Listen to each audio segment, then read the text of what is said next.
Okay. My dear students, let us continue with the story The Red Trap.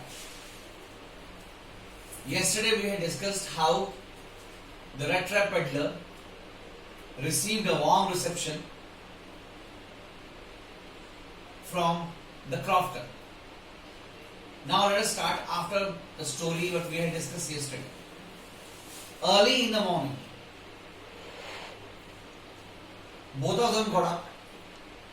The crofter went to milk his cow and the red trap peddler went his own way. But after just half an hour, the red trap peddler returned. He had a stick in his hand and he broke the window pane, took out that pouch and took out the 13 off from there and thrust it into his own pocket. And then very careful, he hung the pouch at the same place and walked along the highway. He was very pleased with his cleverness. He thought that he is the cleverest man in the world. But after some times, he realized his mistake, that he may be caught if he keeps on walking on the highway. So he changed his way and went into the forest, thinking that by evening he would be out of the forest. He kept on walking in the forest, but the trunks and the branches, its thickets and fallen logs, closed in upon him like an impenetrable prison from which he could never escape. Suddenly he realized the philosophy of his own red trap and thought that he is caught in his own red trap. Still he kept on walking but could not come to the end of the forest. And it was getting darker and darker now. He felt dejected and sad and thought his life had come to an end. At the same time, he was deadly tired and thinking that his life has come to an end.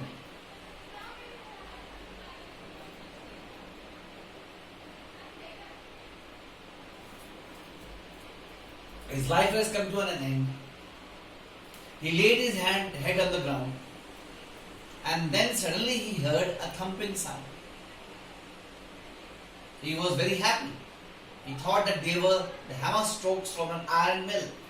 So there are people nearby. He could save his life. So he collected all his strength, got up and staggered in the direction of the sound. Now, the next two paragraphs has got no relation with the story, but just have been put there to make you understand how an ironwork works. See, the Ramjo's ironwork now is permanently closed. But when the story was written, it was in place. It was working. Now, how that particular ironwork used to work, that is what is given in the next two paragraphs. So, ironwork, means Ramjo's ironwork, was a large plant with smelter, rolling mill and forge.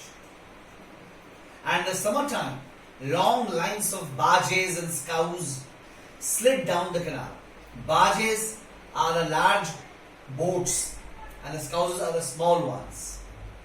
In the winter time, the roads were black from the coal dust which sifted down from the big charcoal carracks. And there used to be two people, the master blacksmith and his helper, who were in the forge. And their duty was to put the pig iron into the furnace. And after every 5 minutes, they used to go near the furnace and with the help of a long iron bar, they used to steer the glowing mass and used to return back to the place.